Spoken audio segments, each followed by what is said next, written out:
Pakinggan natin ang DDS na naghihimutok. Tuwang-tuwa sila. Ang saya-saya nila. Kasi kumpleto na daw sila 13 na, 4:30 na. We, sige lang. Mag-enjoy kayo. Magsitawa kayo. Ituloy nyo ang mga plano nyo. Pero, hindi nyo na maaalis sa taong bayan ang mga nakita at mga narinig nila na ang mga pangalan nyo ay nasambit doon sa pagnanakaw ng pera ng taong bayan.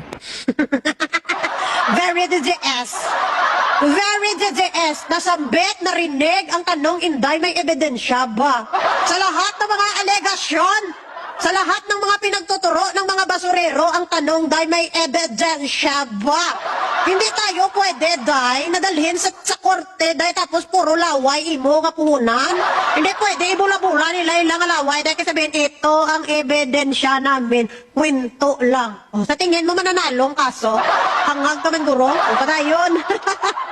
Kahit manakot pa kayo sa iba para umanig sa inyo, wala na kaming pakialam. Sino ba kasing nanakot? Nandun ka ba? May ebidensya ka bang tinakot sila? Pare-parehas kayo ng script, mga guni-guni ang pinanguhugutan nyo.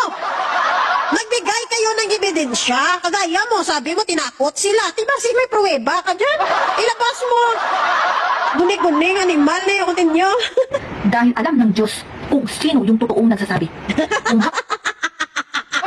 Dinama nyo na naman ang Diyos! Hindi ba talaga kayo, hindi nyo talaga tatantanan yung Diyos, mga DDS, ha? Diyos na naman yung dinamay nyo mga yudiputa ka mo! Hindi nyo na pinagpahinga ang Diyos niya! Alam daw ng Diyos kung sino ang nagsasabi ng katotohanan. Tama ka! Alam ng Diyos kung sino ang nagsasabi ng katotohanan. Pero bilang tao na nakatira sa mundong ibabaw, dapat bago natin malaman ng katotohanan, may matibay na ebidensya, Day! Sa mundong ibabaw, ebidensya ang labanan! Diyos na naman dinamay nyo, Diyos me. huwag naman ng batas, mag-enjoy kayo. Dahil may batas din ang taong bayan. Ang taong bayan ang nagpapasahod sa inyo. Correct! Taong bayan ang nagpapasahod sa kanila, pero bilang taong bayan, dapat mapagpanuri din tayo. Hindi pwede na kung ano lang ang sabihin ng isang tao, paniwalaan mo, lalong-lalo na dahil kung walaan man ebidensya. So paano mo masasabing totoo ang kanyang sinasabi kung puro laway lang dahil ang binigay sa yung ebidensya, Day? Puro kwento lang ganito, ganyan. Kahit ikaw, pwede kitang gawa ng kwento. Diba? Pwede kitang sirain, pwede kong sirain ang pangalan mo. Gagawa ako ng kwento, payag ka, walang ebidensya. Pag ikaw, example, sinabihan ka nga magnanakaw ka, anong una mong sasabihin? Diba tinatanong mo agad, bakit may ebidensya ka nga nagnakaw ako? Diba ganyan? So, ibig sabihin, kailangan dahil ng ebidensya, hindi puro laway. Basic lang na, oy. At ang pera ng taong bayan ang issue dito na ninanakaw ang milyon-bilyon na pondo ng Pilipinas. Nagkabaon-baon sa utang ang bansa dahil sa pag-utang sa ibang bansa. Dahil wala nang Tama ka, Day! Nagkabaon-baon ng utang ang bansang Pilipinas. Tanong mo kay Tatay Digong mo kung magkano ang inutang niya nung termino niya. Itanong mo din dyan, i-research mo kung sino ang may pinakamalaking utang sa Pilipinas, Day. I-search mo muna. Ha? Yung solo nga utang, ha? Kay mga syunga pa naman ka mga DDS. Buo na nga utang, ginpasa nyo lahat kay BBM. I-research mo kung sino ang presidente nga solo lang ang utang, kung sino ang may pinakamalaking utang. Bago ka magyaw-yaw tungkol sa utang, research ka muna. Ha? Research ka. paggamit ng pera. Pero, ang pera pala ng Pilipinas o ng taong bayan na sa kaba ng gobyerno ay napakarami. Tapos nanakawin lang. Ngayon may ebidensya. Sasabihin daw ay fake at hindi totoo. Diin ang ebidensya, Day! Malita? Ano? Matatawag mo ba yan na ebidensya? Naging pakitaan ka, malita? So matatawag mo na ang ebidensya yan? Kung hindi ka pala syunga, di ba? So maniniwala ka ba pag sinabi ko sa'yo na pera ang laban yan? O hindi ka gaga? Pinakitaan lang kami sa mga picture niya nakisilpi doon. Ebidensya na ba yun? Ano ka mag-ano sa ebidensya, Day? Ano bang ibig sabihin ng ebidensya para sa'yo? Magpasyunga-syunga, Day. Alam niyo, kayo yung paborito ng mga politiko na imanipula.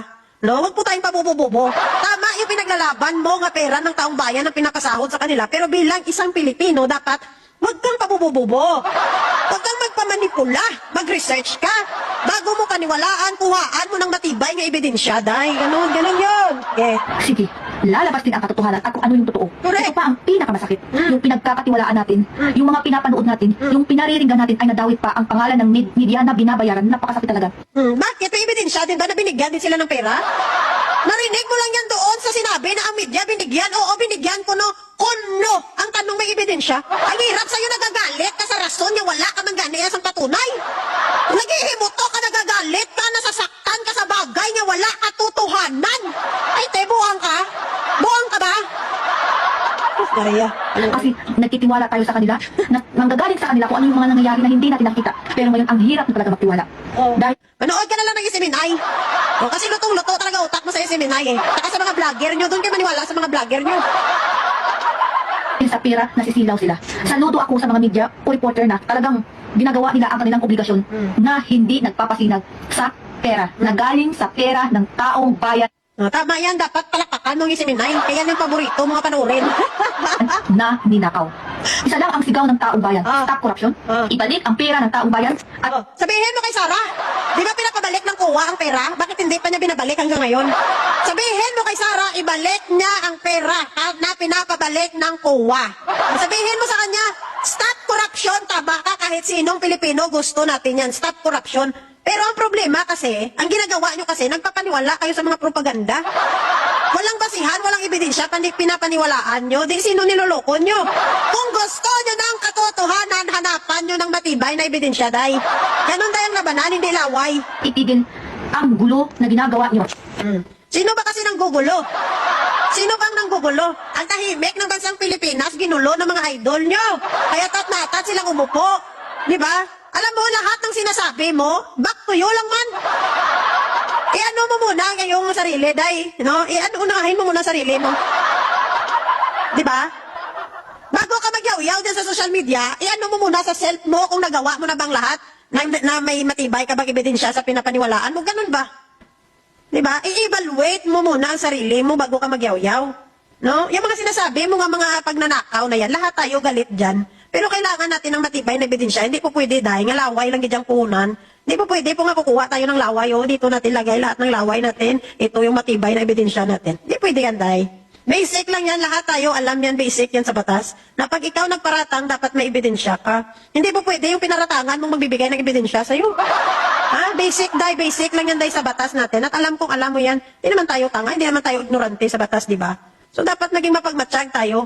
No? Kung ano yung pinaglalaban natin, dapat alamin natin ang katotohanan. Hindi po natin pipiliin kung ano lang yung pasok sa naratibo natin at kung ano lang yung gustong marinig natin. Buong katotohanan ang tanggapin. Kung hindi man pasok sa naratibo mo, tanggapin mo. Kaya ng katotohanan. Huwag mong lukuhin yung sarili mo. Para lang na maging feel good ka. Dahil sa pinaglalaban mo. Hindi ganon. Accept the truth para makuha mong katotohanan. Bye!